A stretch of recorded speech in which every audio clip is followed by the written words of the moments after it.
Aslam जायशा Khan episode 9। शीशा की सांस लबों पर मुस्कुराहट से जायज़ के गले लगी। कैसे हो तुम दोनों लव बर्ड्स? इसे गले लगाएं। लिविंग रूम की जानिब चलती हुई बोली। अगर शीशा सदमे में ना होती तो अब सास इस बात पर ज़रूर शर्मा जाती। शीशा इन्हें देखकर हैरान हुई क्योंकि जो भी मेहमान आता था गार्ड पहले इन्हें इन्फॉर्म करता था फिर अंदर भेजता था। शीशा की सास एक अच्छी खातून थी। इसके वालिदैन की वफ़ात के बाद इसकी सास ने एक माँ की तरह इसका ख्याल रखा था, इसे माँ जैसा प्यार दिया था। शीशा भी इनसे बहुत ज़्यादा प्यार करती थी, लेकिन इस वक्त इनकी टाइमिंग बहुत बिल्कुल गलत थी। वो हरगिज़ नहीं चाहती थी कि वलीद और इसकी तलाक का इनको पता चले। वो इन्हें दुखी नहीं करना चाहती थी। माँ, आप यहाँ कैसे आई? वलीद लिविंग रूम में दाखिल होते हुए बोला।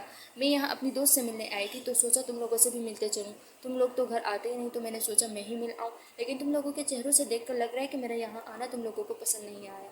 इसने ड्रामाई अंदाज में आह भरी और वहाँ से जाने के लिए मुड़ी। आह मामा नहीं, प्लीज़ अंदर आ जाएं।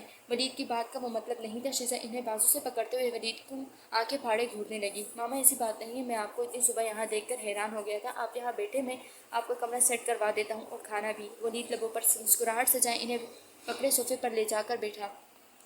इतनी सुबह कब है? 11 बज गए हैं, तुम इसे सुबह कहते हो? इसने अपने बेटे की तरफ देखते हुए पूछा जो इसके पास बैठा हुआ था। वाकई? वलीद वाल क्लॉक को देखने लगा। सच में 11 बज रहे थे। अल्लाह का शुक्र था कि हफ्ता था, वरना इसे एहसास तक नहीं हुआ कि वक्त इतनी आगे कैसे निकल गया। इसने गहरी सांस भरी। मैंने तुम दोनों को आने से पहले इन्फॉर्म इसलिए नहीं किया क्योंकि मैं तुम दोनों को सरप्राइज़ देना चाहती थी, और मैं यहाँ रहने के लिए नहीं आई, मैं तो बस तुम दोनों से मिलने आई थी। तुम दोनों कैसे हो? हम अच्छे हैं। वलीद अपने साथ बैठी हुई शीशा का हाथ पकड़ते हुए बोला। शीशा अपनी सास को देखते हुए हल्का मुस्कुराई। इनके सामने वो अपना हाथ भी नहीं छुड़ा सकती थी। हम दोनों बिल्कुल ठीक है। शीशा मेरा बहुत ख्याल रखती है और मैं इससे ज़्यादा की ख्वाहिश नहीं करता। वलीद शीशा की कमर में हाथ डाले इसके चेहरे की तरफ देखते हुए बोला। शीशा के ने अपने लबों पर मसनूई मुस्कुराहट सजाए इसके कंधे पर जोर से चुटकी मारी। वलीद अपनी आवाज़ दबा गया। शीशा एक और चुटकी मारे के मुस्कुरा गई, मगर वो आंखों से इसे बास रखने की धमकी देने लगी। मामा, मैं अभी आपके खाने का इंतज़ाम करती हूँ। शीशा अपनी जगह से उठते हुए बोली। इसकी ज़रूरत नहीं है, मुझे तुमसे बात करनी है। शीशा, तुम कैसी हो? देखो, सच सच बताना। मैं ठीक हूँ मामा। तुम्हारा और वलीद का रिश्ता कैसा जा रहा है? वो भी ठीक है। शीशा अपनी नज़रें इर्द गिर्द घुमाए हुए बोली। वलीद ने मुझे सब कुछ बता दिया, मुझसे झूठ बोलने की ज़रूरत नहीं है। शीशा ने गहरी सांस भरी। जो कुछ भी हुआ बहुत बुरा हुआ। इसकी सास इसके हाथ पर दबाव डाले बोली। हमारी शादी के पहले 2 साल बहुत अच्छे थे, सब कुछ ठीक चल रहा था, लेकिन पिछले 3 साल वो मेरी ज़िंदगी के सबसे दर्दनाक साल थे। बिलाल ने किसी को भेजा जिसने दावा किया कि मेरे साथ इनका कोई ताल्लुक है। वलीद ने आपको इस बारे में सब कुछ बताया होगा। इस रात जब वो वापस आया तो इसने मुझसे बात किए बिना ही मुझे मारना पीटना शुरू कर दिया और इस तरह से ये सब शुरू हुआ। लेकिन मैंने इससे हिम्मत नहीं हारी। मैं इस उम्मीद पर दुआ करती रही कि वो बदल जाएगा और वो एक अच्छा इंसान बन जाएगा जिससे मैंने शादी की थी, लेकिन इसने ऐसा नहीं किया। शीशा ने आंसुओं को झपकते हुए अपने गालों पर गिरा दिया। लेकिन मेरी बस तब हो गई जब इसने हमारे बच्चे को मार दिया। क्या आप यकीन कर सकती हैं कि मैं 2 हफ्ते अस्पताल में दाखिल थी और मेरे शोहर ने मुझसे मिलने की सहमत नहीं की। वो सिर्फ पहले दिन आया, बिल की अदायगी किए वापस चला गया। उरूज ने बहुत इसरार किया कि मैं इसके घर में इस पर घरेलू तशद्दुद का मुकदमा करूं। आप जानती हैं मेरी हालत कैसी थी। मेरे जिस्म पर जगह जगह नील पड़े हुए थे, मेरी पसलियाँ टूट गई थी, लेकिन मैंने इसके खिलाफ कोई रिपोर्ट नहीं करवाई थी।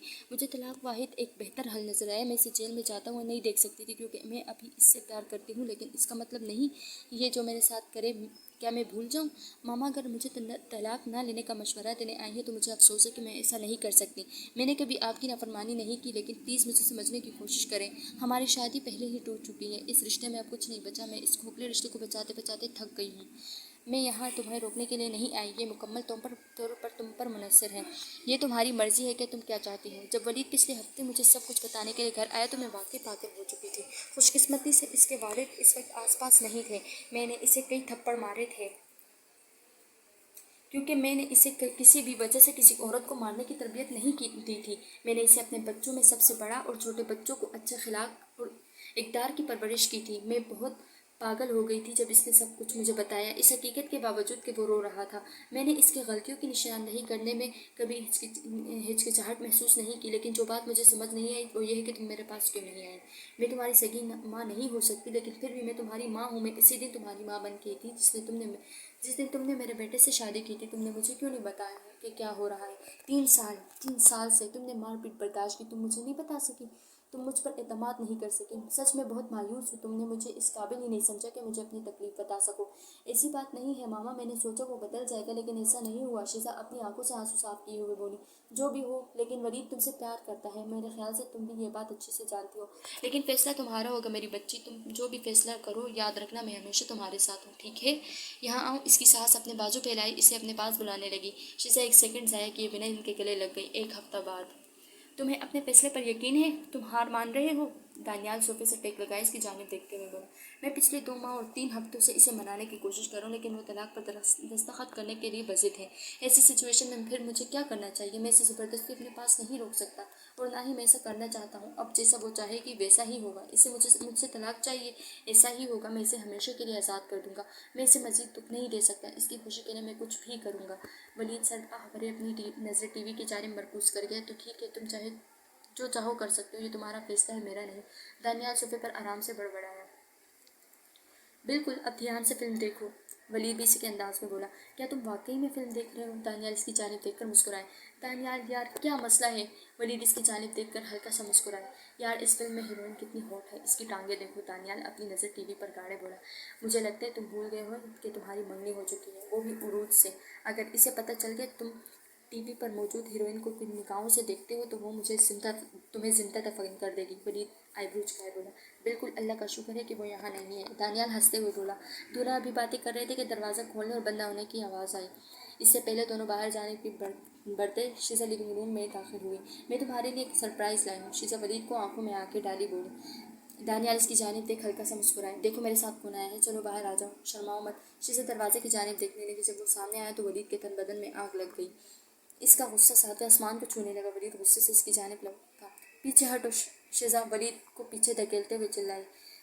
वलीद गुस्से से अपने हाथ की मुठ्ठियाँ बनाए वापस इसकी जानिब लपका। मैंने कहा पीछे हटो। शीजा इसे दोबारा पीछे धक्का दिए दरमियान में खड़ी हो गई। वलीद अपनी जगह रुक गया। दानियाल उलझन में खड़ा ये सारा मंजर देख रहा था। इतना गुस्सा होने की ज़रूरत नहीं है। जावेद हमसे कुछ कहना चाहते हैं। मुझे लगता है इस बार इसके पास कुछ अच्छा कहने को होगा, जिससे तुम्हें किसी दोस्त के मशवरे की ज़रूरत नहीं पड़ेगी, और ना ही मुझे मारने की वजह। शीजा जावेद की तरफ देखने से पहले वलीद की जानिब देखकर हल्का सा मुस्कुराया। जाओ इसे बताओ जो तुमने मुझे कुछ लम्हे पहले कहा था। शीजा जावेद की जानिब देखते हुए बोली। मुझे अफसोस है जनाब, मैं आपसे माफ़ी मांगने आया हूँ। मैं आपको और आपकी अहलिया की परेशानियों के लिए माज़रत ख्वाह हूँ जनाब। ये बिलाल था जिसने मुझे ऐसा करने पर मजबूर किया। इसने मुझे आपकी बीवी को फ्रेम करने के लिए मुझे काफ़ी रकम दी थी। इस दिन से मेरी ज़िंदगी पहले जैसी नहीं रही। सब कुछ उलट पुलट हो गया। यहाँ तक कि जो लोग मेरी मदद करते थे, इन्होंने भी मुझसे मुँह मोड़ दिया। माफ़ कर दे जनाब, ये शैतान का काम था, मेरा ये काम नहीं था। तुम जानते हो तुमने क्या किया? तुमने सब कुछ बर्बाद कर दिया, मेरा घर, मेरी शादी, सब कुछ। तुम्हारी लालच की वजह से, तुम्हारे झूठे इल्ज़ाम की वजह से मैंने अपनी बीवी पर शक किया, इसे बिना वजह की अजियत दी, इसे मारा पीटा। क्या तुम वो सब बदल सकते हो? वलीद इसे मारते हुए बोलते जा रहा था। दानियाल इसे जावेद से दूर करने की कोशिश में हलकान हो गया था। छोड़ो मुझे दानियाल, मुझे इस कमीने को मारने दो, वलीद चीखते हुए बोला, और अपने आप को दानियाल की सख्त गिरफ्त से छुड़ाने की कोशिश करने लगा। खुदा का वास्ता है ये मारपीट बंद कर दो। शीजा एकदम से चिल्लाई। तुम क्या इसे मार डालोगे? शीजा जावेद की तरफ देखने लगी जो नीचे फर्श पर पड़े कर रहा था। अब तुम इसे मारकर एक कातिल की बीवी का लेबल अपने मेरे सर लगाना चाहते हो? तो ठीक है, तो दिल में आए करो। शीजा इसे छोड़ वहाँ से निकल गई। शीजा मेरी बात सुनो, दानियाल इसे जाता देखकर चिल्लाया। दानियाल इसे अकेला छोड़ दो, अगर ये इस लड़के को मारना चाहते तो मारने दो, मुझे कोई फ़र्क नहीं पड़ता। शीजा कहे वहाँ से निकल गई। जारी है। क्या शीजा वलीद से तलाक ली? जानने के लिए नेक्स्ट एपिसोड देखें।